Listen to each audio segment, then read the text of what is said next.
What's up, kinfolk? Welcome to the #1 college football show. I am your host, RJ Young. Thank you for watching on the Fox Sports app, YouTube, or listening wherever you get your podcasts. Today on the show, we need to go through our Week 7 USFL Power Rankings. We're also going to talk about my 5 candidates for the most improved defenses of 2023. But first, let's do another installment of our New Faces in New Places segment. And this week, we're going to talk about Luke Fickell and Wisconsin. I think it's important to start with who Wisconsin is and why Luke Fickell is the right guy for the job, and then what you can expect from Wisconsin in 2023. So until Barry Alvarez becomes head coach at Wisconsin, nobody really thought about Wisconsin as elite. That's just a fact. 4 years in, 1993, his Wisconsin team reaches the Rose Bowl, and they've had a steady stream of excellence for nearly 40 years, or 30 years now, right? We're also talking about great tailbacks and running the football. So much so that is what Coach Alvarez used to say was the thing that made Wisconsin, Wisconsin. We're going to run the football, right? And if you can't stop the run, we're probably not going to pass. And that has been their identity up until this season. It's a long time. And you think about some of the tailbacks that came through there and the offensive linemen that come through there, you can understand why some folks would be, well, reluctant to change the offense. But that is one of the things that Luke Fickell has chosen to do. Now, the reason that Luke Fickell is the head coach at Wisconsin is because Paul Chryst got fired after a 2-3 start to 2022. To which you might ask, how does a guy that goes 67-26 with 4 out of his first 5 seasons ending with 10 victories or more, and having led Wisconsin to a 13-0 record into the Big Ten championship game, 2017. They lose that one 27-21 to Ohio State. End up getting fired for basically doing what you've come to know from Wisconsin, which is win a bunch of football games, but not necessarily win the Big Ten championship, and certainly not play for a national championship. These are things that Luke Fickell has done, okay? So the first thing to know about Luke Fickell is that, yeah, he was defensive coordinator on a national championship team, and he was, by default, a defensive coordinator on a national championship team that reached the college football playoff and won the Big Ten championship. But then he went to Cincinnati. And what he did at Cincinnati, we might not see again with the playoff expanding to 12 teams here in just about 18 months, right? What he did was lead Cincinnati to not just an undefeated regular season and a conference championship, but a berth in the college football playoff in 2021, which means that Luke Fickell had achieved with Cincinnati what nobody had achieved at Wisconsin, and that is what Wisconsin is hiring.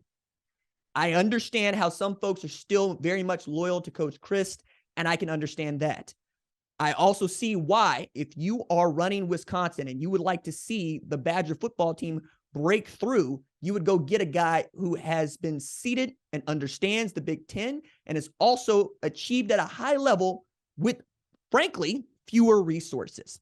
So you go get your guy, and I think Luke Fickell was chomping at the bit to get to the job because he ended up coaching Wisconsin in their bowl game last year. And I thought that was really exciting and a great move on his part, because what better way to understand what you have than to see them in a live game environment with a chance to go either 7-6 or 6-7. And you know, like I know, having a winning record versus having a losing record makes all the difference. As an Oklahoma fan, 7-6 versus Florida State would have been much better than 6-7 with a loss to Florida State. So he gets an understanding of what the personnel is like and just who he thinks he can build around in 2023. But he also brings in his own guys. And this is where it starts to get very interesting and, quite frankly, fun as a Wisconsin fan. So Mike Tressel came over with Luke Fickell as a defense coordinator at Wisconsin after 2 seasons as a defense coordinator at Cincinnati. He is the nephew of Jim Tressel, who, yes, had employed Luke Fickell at one point. And frankly, Mike Tressel had worked as a grad assistant on that 2002 Ohio State National Championship team. So what are you getting in Mike Tressel?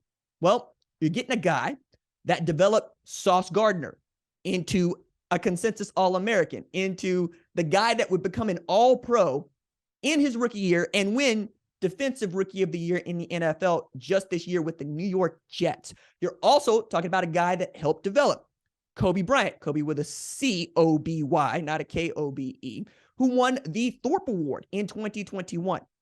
Two outstanding defensive backs that came out of Cincinnati. What might you be able to do at a place like Wisconsin? And this is after 14 years as an assistant at Michigan State. First joining over in 2004 when Mark D'Antonio took that job and basically staying on as a co-defensive coordinator until Luke Fickell offered him the job following the departure of Marcus Freeman to Notre Dame. Now, I really was interested to see what the defense would look like with Wisconsin's runs because that 3-4 that they ran with Jim Leonhard was stout. As a matter of fact, that might be your worry. If you're a Wisconsin fan is, hey man, we've been one of the better defensive teams in football for the past decade. And a lot of that is about Coach Leonhard. Well, knowing that they're going from that 3-4 to something like a 3-3 stack might give you the willies, but I've been made to understand by folks inside the program that when they see 11 personnel, it's probably going to look a lot like what you're used to seeing, right? Other than that, they're just going to try to match up defensive backs with wide receivers and pass catchers. And I think that's a smart thing to do given what the Big Ten is even changing into, right?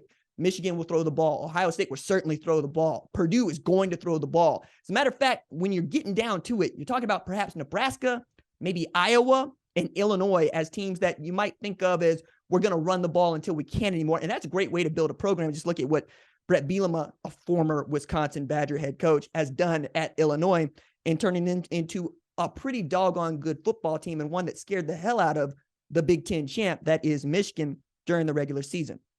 So that's the defensive side. And frankly, that was the one that I was most concerned about. The guy that Luke Fickell managed to hire on the offense ought to make you very, very excited as a Badger fan because Phil Longo is that dude. My favorite story to tell about Phil Longo actually comes from Mack Brown. So Mack Brown, when he's coming back to coach and he had settled on North Carolina as the place where he wanted to come back, used his connections as, well, former head coach of Texas and having worked in TV for so long to reach out to some coaches that are very much in it. And the two guys that he reached out to on the offensive side were Lincoln Riley and Cliff Kingsbury. And the quote that he gave to Sports Illustrated at the time was, "I want to be Oklahoma. That's the offense I want to run." Okay, so Lincoln Riley, who could help Mack Brown get back on his Mark Morrison, right? Cliff Kingsbury, who could help Mack Brown get back on his Mark Morrison? That's Return to the Mac for those of y'all that just don't get the reference. And they both pointed to Longo, who at the time was at Ole Miss. Longo turned Sam Howell into the best ACC quarterback north of Clemson, okay?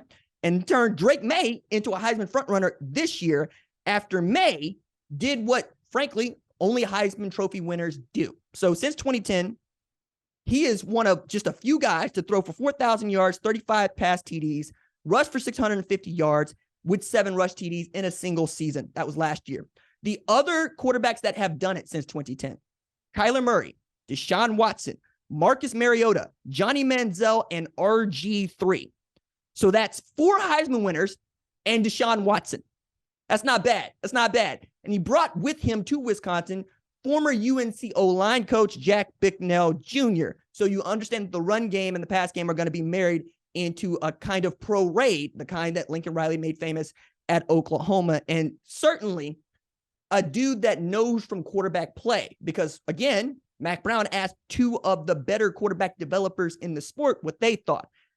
For instance, Baker Mayfield, first-round draft pick. Kyler Murray, first-round draft pick. Both those guys won the Heisman. Caleb Williams won the Heisman, probably the first guy off the board in 2024. And, of course, Cliff Kingsbury produced the best NFL football player today in Patrick Mahomes, right? I think those things matter when you're talking about a guy like Phil Longo, who is 2 for 2 on quarterbacks that he has selected to be starters for him, which is why everybody should be paying attention to Tanner Mordecai at Wisconsin. It's not just that Mordecai also is a former Oklahoma quarterback signed in 2018 with Lincoln Riley. You're welcome. It's also that he is used to slinging it, man.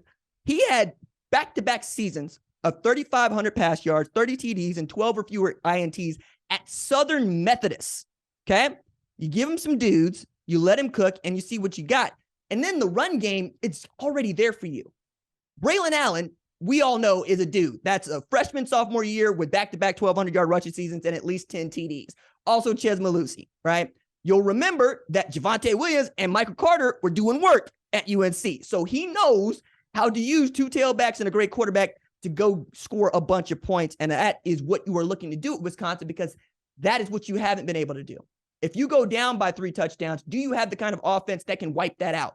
Do you have an eraser on that offense? Do you have an offense that you can marry with a defense that can shut people down and then take that next step, right? Past winning 10 games a season and into winning Big Ten championships and playing in the college football playoff. Basically, you're trying to break the ceiling that Michigan broke through a couple years ago. And that is difficult. Just ask Wolverine fans how they feel about it. I'm bullish on what Phil Longo and Mike Tressel are going to be able to do in 2023. I know that Luke Fickell is a winner. I know that he knows what it takes to build a winner in the Big Ten. And I know that Wisconsin football fans really want to be good in the worst way. So I am all in on Wisconsin being a force in the Big Ten in 2023 and beyond. All right, let's go from our new faces, new places feature to the most improved defenses in 2023, or I should say the defenses that I believe are going to be the most improved in 2023. And we're going to go 1, 2 through 5 here. I'm going to spend a little more time on some than others. But at number 1, I think it is LSU, because LSU, for the talent it had, I thought was pretty middle of the pack when they could have been elite. Now, that's also Brian Kelly's year 1. But you can understand they got basically a member of the Justice League at linebacker in Harold Perkins Jr., who is outstanding and had a game of games against Arkansas. They also get back Mekhi Wingo and Mason Smith.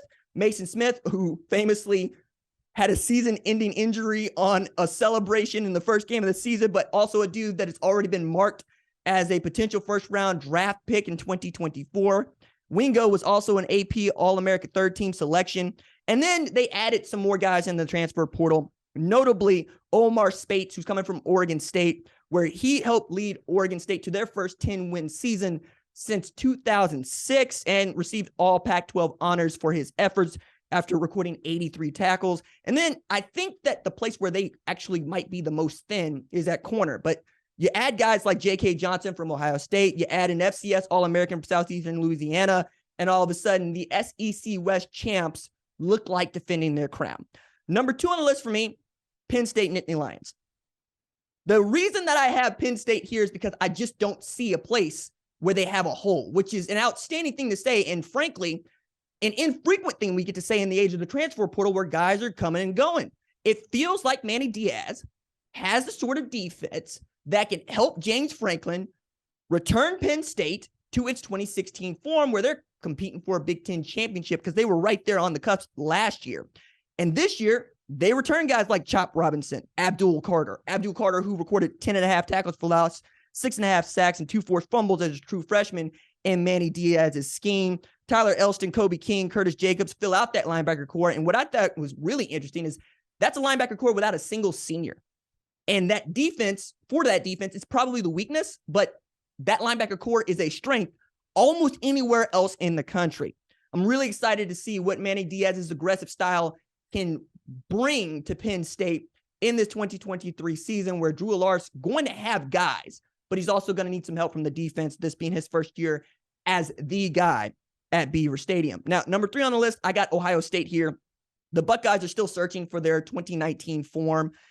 And since Jeff Hafley took the job at Boston College, they have gone through Kerry Combs, and now they're into year 2 of Jim Knowles. And it's not just that he needs the defense to perform, it's that Ryan Day needs the defense to perform, because as asinine as I think it is, people are really asking if Ryan Day is the guy to lead the Buckeyes past 2023, to which I would say, yes, duh. But if you're looking at that defense, they gave up an average of 39.3 points per game to top 15 opponents last year. Now, they only played 3 of those, but you played 3 of those, right? You gave up 45 to Michigan. You gave up 42 to Georgia. The offense wasn't there against Michigan to bail them out. And, of course, they came up just short of beating the eventual national champion Georgia in the college football playoff. Now, no one doubts that Larry Johnson Sr. is going to have that defensive line ready to go with JT Tuimoloau and others, Jack Sawyer, among others, Mike Hall. Those dudes are going to have absolutely be on their game. right? We understand that. We know what Larry Johnson Sr. is capable of giving us with them dudes with those kung fu karate hands. The linebacker core, I think, is good. Tommy Eichenberg, Steel Chambers, solidify it at the second level. I also think it's a front seven that gave up 216 yards to Donovan Edwards on the ground. And that can't happen. You can't get run on like this by a team that wants to run the football also in Michigan. Now, they also were able to throw on them, and that's where I get to Jordan Hancock needs to have a year. Sonny Style Jr. needs to announce himself. But you're talking about a defense and a secondary that gave up 371 pass yards and 3 TDs to Penn State. They gave up 263, including 160 receiving yards to Cornelius Johnson and 3 pass TDs to Michigan. And, of course, they gave up 398 pass yards and 3 passing TDs to Georgia. And this is the one that got me, including 3 catches for 129 and a TD to Arian Smith. Now, Arian Smith is a great player, but he's also a dude that caught all of 3 passes all of 2022 before that game. You can't have that at your corner and safety spot. You have to have guys that can play man-to-man, that can play that bump and run, and you got to have an eraser in the middle of the field that is your safety. I think that 4-2-5 can be great, but they got some work to do, and it's all down to those corners and those safeties. Number 4 on the list, I got Texas here. No player was more impactful for his team's defense in the Big 12 than Jalen Ford, who notched 119 tackles, 10 tackles for loss, 4 interceptions, and 3 forced fumbles.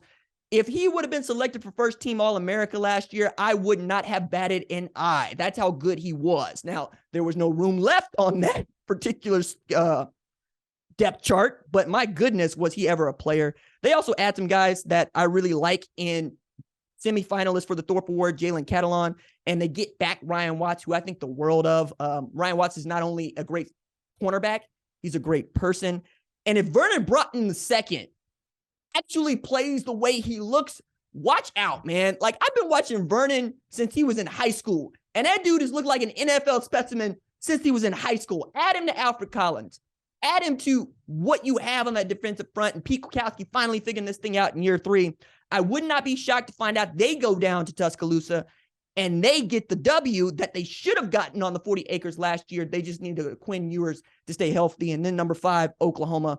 Lost 5 games last year by 1 score, but gave up an average of 212.6 yards on the ground in Big 12 play. That can't happen. They could not get off the field on 3rd down. That can't happen. They lose guys like Jalen Redmond, but they return guys like Ethan Downs. And they also add a Bedlam transplant. Like, Trace Ford is coming over for Oklahoma State to play at Oklahoma.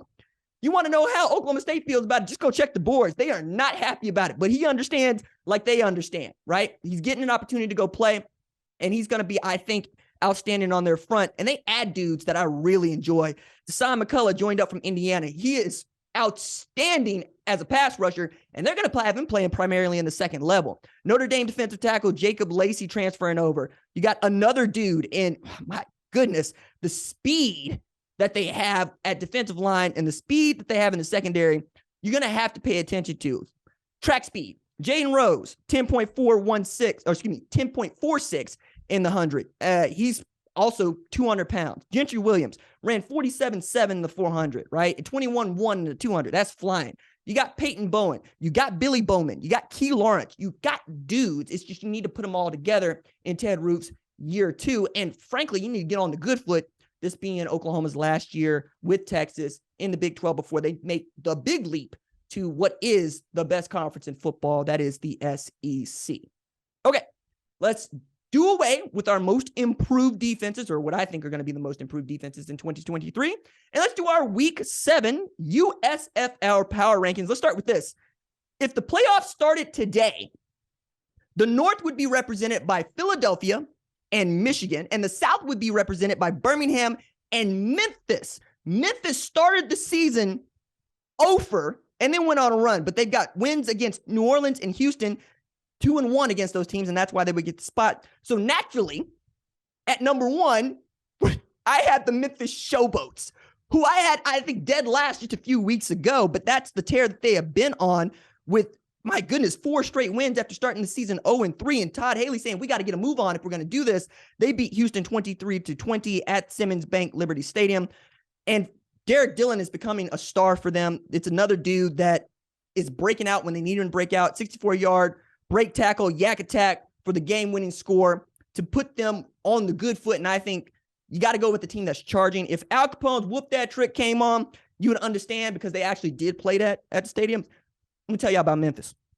Memphis is about Memphis rap. Memphis is about its barbecue and its music. Al Capone, Young Dolph. Like, I was having a good time. When I heard Whoop That Trick come on at Simmons Bank, Liberty Stadium, I looked around and they're like, yeah. He did the coin toss here not too long ago. I'm like, yes. That's what I'm talking about, baby. Memphis be getting it how they live. I like that. Number 2 in our USFL Power Rankings, the Birmingham Stallions, who are 5-2, right? They got the better record, but I want to see them reel off some wins again, man. I'm used to a Birmingham Stallion team that does not take L's. Remember, they lost all of one game last year. I mean, you had me out here thinking that was Alabama in white. Turns out, not so much. And then they got back on the good foot against the team that put 45 on them. They beat New Orleans 24-20. They're 19-2 at Protective Stadium when they give up fewer than 27 points, which is wild, right? Quarterback Alex Magoo is making a case for MVP. I mean, it goes because he goes. 198 total yards, 2 TDs in that win. Former Ohio linebacker Quentin Poling at a game of games, 11 tackles, 3 for loss, 2 sacks, and a fumble recovery. Birmingham reclaimed the number 2 spot at the top like Gucci Man after drop top wop. Number 3 on the USFL Power Rankings for me are the Philadelphia Stars, who played a spirited game against the Pittsburgh Maulers last Sunday, winning that game 37-31 at Pro Football Hall of Fame Stadium. Life is good for the Stars. Like quarterback Case Cookis, figuring out. I got a Biletnikoff Award winner out there in Corey Coleman, and I'm going to throw him the ball. Had the longest play of the season when they connected for a 56-yard TD that led to Philly getting that game-winning 37-31 TD against Pittsburgh last Saturday. Cookis, 18-30 for 235, 2 TDs. I mean, I'm here for it. Now, I also need to say there has not been a USFL championship that has not had the Philadelphia Stars in it. And now that they are in position to clinch in week 8, it's looking that way again. With a win against Birmingham this Saturday, a game I will be at covering in person, and losses from New Jersey and Pittsburgh this week in the Stars, they clinched the division, right? With 2 weeks left to play. Number 4 on the list, New Orleans Breakers. They fall to 4-3 after a 4-0 start. They have done the opposite of what the Memphis Showboats have done. They lost 24-20 to Birmingham in a game that was more about officiating than I think Mike Pereira would like it to be about officiating. Like, I remember them moving the football 4 times during the last 2 minutes of the game, trying to figure out what the spot was and what the penalties were. Just not a great look. But the Breakers have gone from big timers to a team struggling to get their roll on. Perhaps they can get it back against Michigan at 4 p.m. Eastern Standard Time at Protective Stadium. I will also be covering that game. Number 5 on the list, Houston Gamblers at 4-3 after really having a really great stretch of football. And they didn't play bad football against Memphis in that 23-20 loss, despite Kenji Bahar having 216 pass yards and Mark Thompson stretching his league-leading rushing TD lead to 11. They gave up a 16-6 lead in the fourth quarter and got beat by a Memphis team that found its playmaker in Derek Dillon. And I think that's going to have a lot to say about who the Showboats are. And frankly, does not look bad for the Gamblers. They're still playing pretty good football. Number 6, the Michigan Panthers. Michigan beat New Jersey 25-22 at Pro Football Hall of Fame Stadium. Panthers punch back like Motor City Cobra at the Kronk, adopting the city's ethos. Detroit versus everybody. If you don't know what I'm talking about, just go look that song up. It's got Big Sean. It's got Royce the 5'9", and it's even got some Eminem for y'all that get down with the Marshall Mathers LP. I just can't, The Marshall Mathers LP is great. It's whatever this new one is that I got a problem with. With a real Slim Shady, please stand up. That's me. Okay. The way I am, that's me. So I got to take it back like 20 years.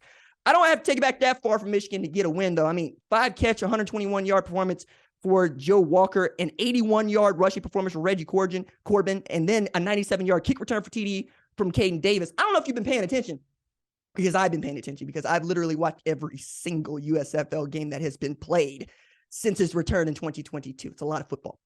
There are kick returns for TDs in this league. Like, I'm playing Madden. Like years ago when Dante Hall was putting everybody on skates. I am here for this. I love these kickoff rules, and I love that dudes get an opportunity to return it. And I love even more that it doesn't matter if your feet are near the touchline. If you can catch it and you go, you be Derek Dillon.